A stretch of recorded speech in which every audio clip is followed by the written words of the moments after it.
Hello and welcome to bwcacast.com. We're on Crooked Lake.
Our way down Crooked Lake here, and we've kind of noticed we've got a nice current that's been pushing us along and helping us paddle this direction. So if you're thinking about coming this way, we recommend coming down through Lower Basswood Falls and then heading around towards Friday Bay and around that way if you're going to make a loop.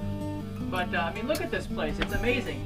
Big, huge rocks coming up out of the water, big cliffs along the waterway. It's just amazing.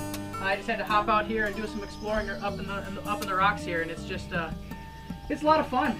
I can't believe, I mean, if you look at this big rock over here, it must have just fallen off the cliff face. I can't imagine what it would have been like to be here when that happened.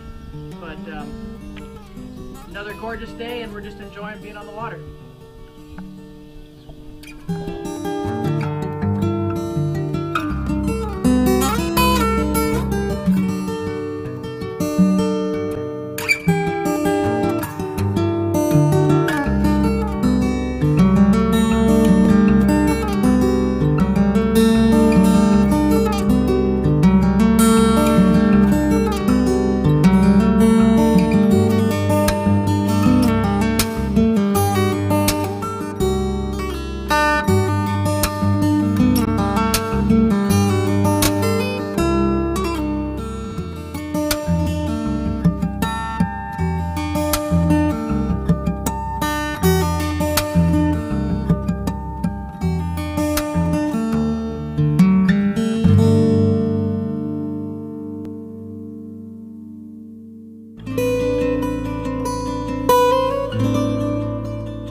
Well, we've been paddling for a couple hours now, and this is Thursday Bay we finally made it into, and we're gonna paddle across this one and it'll dump us right into Friday Bay, which is kind of the last bay we'll be in on Crooked Lake. The weather's been great. The wind's picking up a little bit, which is a nice breeze to cool us off while we're paddling, and threw a couple lines out the back of the boat hoping to pick up maybe some lunch along the way. We'll find out. We'll keep you posted on that, of course. And Thursday Bay is kind of big, you know, if you consider some of the other lakes that we've paddled across and portaged by. I'd say this bay is about as big as some of those. So it's quite big, Crooked Lake. We made the big turn around the corner there, and went through around some islands and through some narrow passageways. It was really surprising how much current there actually was in the lake. It almost felt like we were in a river at times. But it's been going well, and we're having a good time, so can't complain. I see my lure. Yeah. Is he big? He's big. Northern? Yeah. Oh, that's perfect for lunch. This is probably 4-pound northern.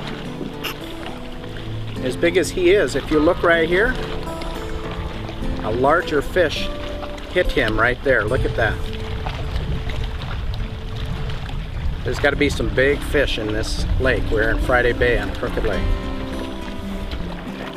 Well, after Jim caught that big fish earlier, we decided to pull over just on the side of Friday Bay. The portage that we're going to take to get out of here is just down the end of the bay here. But we pulled over here, we're going to cook up that fish and kind of take a little break from paddling. We've been paddling since about 7 this morning. I think it's around noon now, so we've been paddling for quite a while. It's still a gorgeous day out, trying to keep from getting burned. Forgot the sunscreen when we came out on this trip, so that'll be something to put on the list for next time. But it's really nice. We're gonna kick back, stretch our legs, and have some tasty food. Let's go on over to Jim. He's gonna show you how to take the Y bones out of a northern. It's not easy finding a level spot to clean fish when you're in the boundary waters, and carrying something in isn't always a great idea to have that extra weight, so cleaning fish on a paddle usually works. This is a pretty good sized northern for the paddle.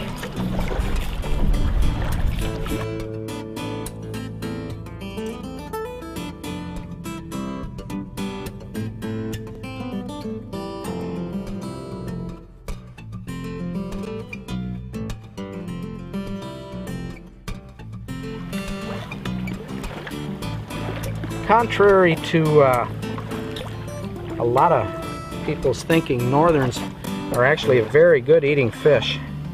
The problem with northerns is they've got these Y bones in. Y bones in a northern, actually in a lot of fish, are right along there. You can see these little white spots. Those Y bones go right into the meat, and it causes a lot of problems. That's, I think, the main reason people don't like northern pike. They are excellent eating fish. We're going to try to get the Y bones out for you here.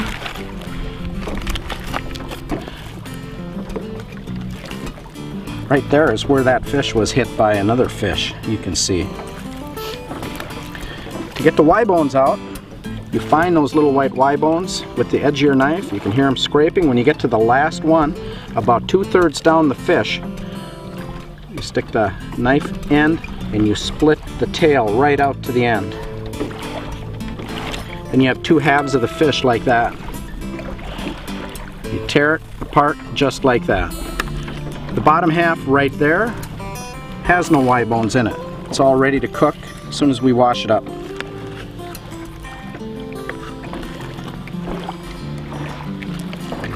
The top half has all of the Y bones, and you can't waste the whole top half of the fish.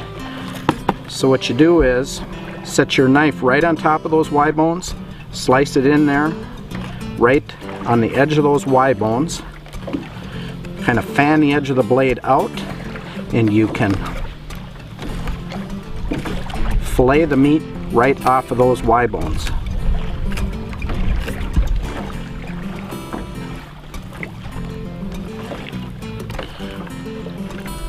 Now the top half has no Y bones in it. All we need to do is clean that up to eat it. I'm going to cut out that hunk that was damaged by the other fish. If you have a big northern, you can actually get some meat off of the Y bones by flopping it over, gently placing the knife underneath, slicing it down a little bit, slicing along the top of those Y bones, and you'll get another chunk of meat. So you waste very little fish.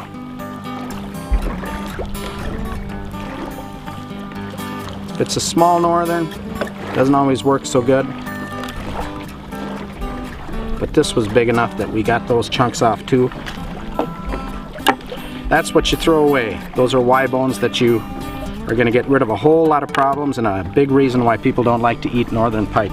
We're going to go throw the rest of that, the guts of that fish back in the woods far enough, like they tell us to do at the forestry department, and we'll be ready to cook some northern pike. When I cook fish out here, I like to just dust it with something. I use stuff called Fry Magic, which is just a generic coating from the store, although I like it a lot.